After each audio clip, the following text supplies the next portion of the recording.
कानून की किताबों में किसी अधिकार का दर्ज हो जाना एक बात है, लेकिन क्या वो स्याही और कागज असल जिंदगी में किसी की भूख मिटा सकता है? ये काफी गहरा सवाल है। हाँ, मतलब क्या वो अधिकार सच में रोटी, कपड़ा और मकान दे सकता है? भरण पोषण, जिसे हम कानूनी भाषा में मेंटेनेंस कहते हैं, उसका आदेश तब तक बेमानी है जब तक उसे पूरी सख्ती के साथ जमीन पर लागू न किया जाए। बिल्कुल। कागज पर लिखा हुआ आदेश अपने आप में कुछ नहीं करता। सही बात है। तो आज हम अपने स्रोतों के जरिए इसी विषय की पूरी तह तक जाने वाले हैं। ये हमारा एक बहुत ही खास गहन विश्लेषण है। और मैं इस विश्लेषण में कानूनी बारीकियों को डिकोड करने के लिए पूरी तरह से तैयार हूँ। बेहतरीन। जो लोग इस विषय को गहराई से फॉलो करते हैं, उन्हें पहले से मालूम है कि दंड प्रक्रिया संहिता यानी CRPC की धारा 125 की मूल भावना क्या है। हाँ, वो तो है। इसलिए हम उन बुनियादी बातों को छोड़कर सीधे इसके सबसे धारदार और मतलब जो व्यवहारिक हिस्से हैं ना, जैसे धारा 125(2) और 125(3) उस पर बात करेंगे। और यहाँ एक दिलचस्प बात ये भी जोड़ना चाहूंगा कि हमारे स्रोतों में ये साफ किया गया है कि नई न्याय व्यवस्था में अब इसे 144 BNSS के रूप में जाना जाता है। एकदम सही जानकारी। तो आज के इस गहन विश्लेषण का मुख्य मकसद ये समझना है कि कानून सिर्फ एक आदेश देकर कैसे खामोश नहीं बैठता, बल्कि वो ये सुनिश्चित करने के लिए कौन से तरीके अपनाता है कि आश्रित के हाथ में वास्तव में पैसा पहुंचे। और यहीं पर न्याय की असली परीक्षा होती है। मैं तो इस बात को लेकर काफी उत्साहित हूँ, क्योंकि अदालतें असल जिंदगी की आर्थिक परेशानियों को कैसे समझती हैं, ये जानना बहुत दिलचस्प है। देखिए, एक आदेश पारित करना न्याय का सिर्फ पहला कदम है।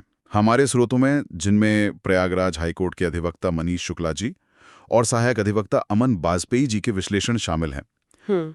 इस बात पर खास जोर दिया गया है कि न्याय का असल मतलब उसके क्रियान्वयन में छिपा है, जिसे हम एनफोर्समेंट कहते हैं। बिल्कुल, एनफोर्समेंट। जब एक आश्रित अदालत का दरवाजा खटखटाता है तो उसे सिर्फ एक फैसले की कॉपी नहीं चाहिए होती, उसे उस आर्थिक मदद की जरूरत होती है जो उसका दैनिक जीवन चला सके। सही कहा। इन धाराओं का पूरा ढांचा इसी बात के इर्द गिर्द बुना गया है कि आदेश न मानने वालों पर कैसे कानूनी शिकंजा कसा जाए, एक कागजी अधिकार को वास्तविक राहत में कैसे बदला जाए। तो चलिए इस कानूनी प्रक्रिया के पहले चरण पर आते हैं, जो सीधे तौर पर समय से जुड़ा है। धारा 125(2) इस सवाल का जवाब देती है कि मेंटेनेंस का पैसा आखिर किस दिन से मिलना शुरू होगा। ये एक बहुत बड़ा सवाल होता है अक्सर। हाँ, और स्रोतों के अनुसार इसका एक बहुत ही स्पष्ट सामान्य नियम है, पैसा उस दिन से मिलेगा जिस दिन मजिस्ट्रेट आदेश पारित करते हैं। सामान्य नियम तो यही कहता है। लेकिन पेंच यहीं पर सबसे ज्यादा दिलचस्प हो जाता है। एक बहुत बड़ा आहा मोमेंट है यहाँ। अदालत के पास ये विशेष शक्ति है कि वो इस आदेश को आवेदन की तिथि से भी लागू कर सकती है। यानी ठीक उस दिन से जब केस पहली बार फाइल किया गया था। बिल्कुल। अब ये कोई ऐसी जादुई प्रक्रिया तो है नहीं जो हर मामले में अपना ली जाए। सवाल ये उठता है कि अदालतें पीछे की तारीख से आदेश देने का फैसला किन पैमानों पर करती हैं। ये एक बहुत ही तार्किक सवाल है। दरअसल इसके पीछे न्याय हित या इंटरेस्ट ऑफ जस्टिस की अवधारणा काम करती है। अच्छा। अदालती कार्रवाई आपको पता ही है, एक लंबी प्रक्रिया है। एक मामले को सुलझने में कई बार महीनों या सालों लग जाते हैं। हाँ, भारत में तो ये आम बात है। और इस पूरी अवधि में वह आवेदक जिसे वास्तव में मदद की जरूरत है, वो लगातार आर्थिक तंगी से गुजर रहा होता है। सही बात है। अगर कोई ये साबित कर देता है कि प्रतिवादी ने लंबे समय से उसे बेसहारा छोड़ रखा है, तो अदालत आवेदन की तारीख से पैसा दिलाने का आदेश देती है। मतलब ये एक तरह की वास्तविक राहत हुई। बिल्कुल, इसे ही रियल रिलीफ कहते हैं। ये इस बात की स्वीकारोक्ति है कि सिस्टम की देरी का खामियाजा उस पीड़ित को नहीं भुगतना चाहिए जो पहले से ही आर्थिक रूप से हाशिए पर है। इस बात को एक उदाहरण से समझने की कोशिश करते हैं। मान लीजिए एक ऐसा मामला है जहां एक पक्ष जानबूझकर अपनी आय छिपा रहा है। हाँ, ऐसा बहुत बार होता है। और वो लगातार अदालत से नई तारीखें ले रहा है, मामले को लटकाने की हर मुमकिन कोशिश कर रहा है। ऐसे में अगर अदालत 3 साल बाद फैसला सुनाती है और सिर्फ आदेश के दिन से मेंटेनेंस तय करती है, तो देरी करने वाले पक्ष को तो एक तरह से इनाम मिल गया। वही तो, उसने जितने साल केस खींचा उतने साल का पैसा बचा लिया। और दूसरी तरफ आवेदक उन 3 सालों तक कर्ज में डूबता चला गया। एकदम सटीक आकलन है। अदालतें इसी चालाकी को पकड़ने के लिए अपने विवेकाधिकार का इस्तेमाल करती हैं। वे दोनों पक्षों की आय का बारीकी से आकलन करती हैं।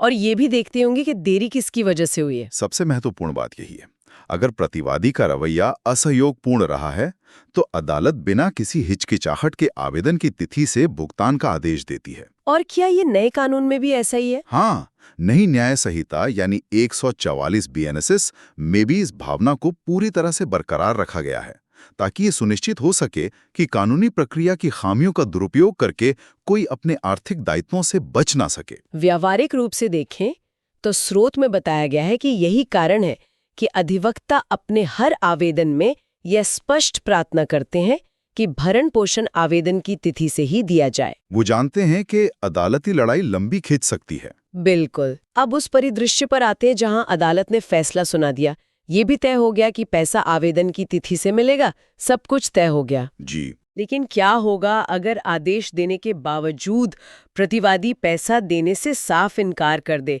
या फिर सिर्फ टालमटोल करता रहे? यहीं पर कानून अपने असली दांत दिखाता है। हाँ, और हम इस चर्चा के दूसरे भाग यानी धारा 125(3) की तरफ मुड़ते हैं। सहायक अधिवक्ता अमन बाजपेयी जी के विचारों के आधार पर स्रोत में जो सबसे अहम बात सामने आती है वो ये है कि ये पूरी प्रक्रिया स्वचालित नहीं है। बिल्कुल ऐसा नहीं है कि किसी ने पैसा नहीं दिया और सिस्टम में अपने आप कोई लाल बत्ती जल गई। ये एक बहुत ही महत्वपूर्ण भ्रांति है जिसे दूर करना जरूरी है। आदेश का पालन न होने पर आवेदक को खुद सतर्क रहना पड़ता है। मतलब उसे खुद अदालत जाना होगा? हाँ, उसे प्रत्येक उस महीने के लिए जिसका भुगतान नहीं हुआ है अदालत में एक प्रार्थना पत्र दाखिल करना होता है। अच्छा, हर महीने के लिए? जी, जब ये प्रार्थना पत्र अदालत के सामने आता है तब मैजिस्ट्रेट वसूली वारंट या रिकवरी वारंट जारी कर सकते हैं। और ये वारंट कोई साधारण कागज का टुकड़ा नहीं है। बिल्कुल नहीं, ये सीधे तौर पर व्यक्ति की आर्थिक नसों को दबाने का काम करता है। इस वारंट की ताकत को समझना बहुत जरूरी है। स्रोतों के मुताबिक इसकी वसूली बिल्कुल वैसे ही होती है जैसे किसी भारी जुर्माने की वसूली की जाती है। यानी एक फाइन की तरह? हाँ, इसका सीधा सा मतलब यह है कि कानून प्रतिवादी की चल या अचल संपत्ति को कुर्क कर सकता है। अगर हम इसे आसान भाषा में समझें तो ये कुर्की एक तरह का वाइस ग्रिप या कसता हुआ शिकंजा है। बहुत सही शब्द इस्तेमाल किया। कानून सीधे व्यक्ति की गर्दन नहीं पकड़ता, वो पहले उसकी आर्थिक स्वतंत्रता को जकड़ता है। उसकी गाड़ी, उसका बैंक खाता या उसकी जमीन, इन सबको कुर्क करके अदालत ये सख्त संदेश देती है कि जब तक पैसा नहीं चुकाया जाएगा तब तक संपत्ति पर तुम्हारा कोई अधिकार नहीं रहेगा। और यही वो बिंदु है जहां वित्तीय दबाव या जिसे फाइनेंशियल स्ट्रैंगुलेशन कहते हैं उसकी रणनीति पूरी तरह से काम आती है। अदालत का मुख्य लक्ष्य किसी भी तरह से वो बकाया राशि वसूलना है। संपत्ति को जब्त करना और जरूरत पड़ने पर उसकी नीलामी करके पैसा निकालना इसी रणनीति का हिस्सा है। तो चल संपत्ति जैसे बैंक खाते फ्रीज करना आसान होता होगा। हाँ, वो थोड़ा जल्दी हो जाता है, जबकि अचल संपत्ति जैसे मकान या जमीन कुर्क करने में थोड़ी लंबी कागजी कार्रवाई होती है। लेकिन दोनों ही सूरतों में दबाव जबरदस्त होता है। लेकिन असली चुनौती तो तब खड़ी होती है जब किसी व्यक्ति के पास कुर्क करने के लिए कोई संपत्ति ही ना हो, या फिर संपत्ति तो हो लेकिन उससे पूरी बकाया राशि वसूल ना हो पाए। और ठीक इसी मोड़ पर जेल का प्रावधान तस्वीर में आता है। जी। अगर संपत्ति कुर्की के बाद भी पैसा नहीं मिलता तो अदालत अधिकतम 1 महीने तक के कारावास का आदेश दे सकती है। और ध्यान देने वाली बात यह है कि ये सजा हर बकाया महीने के लिए अलग अलग हो सकती है। ये सुनकर तो बहुत सख्त लगता है। ऐसा लगता है मानो कानून कोई पुराना बदला ले रहा हो। लेकिन ऐसा है नहीं। स्रोतों में एक बहुत ही गहरी बात कही गई है कि ये जेल की सजा दंडात्मक नहीं है।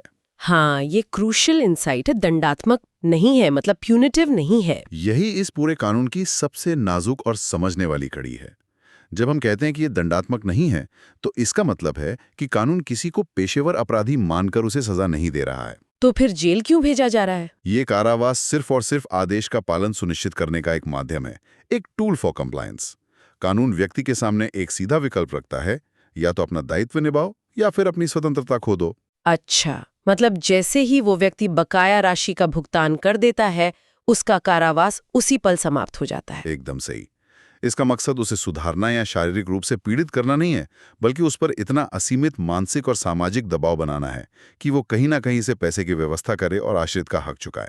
यानी जेल भेजना कानून का अंतिम हथियार है जिसका ट्रिगर तब दबता है जब बाकी सारे रास्ते पूरी तरह से बंद हो जाते हैं। बिल्कुल।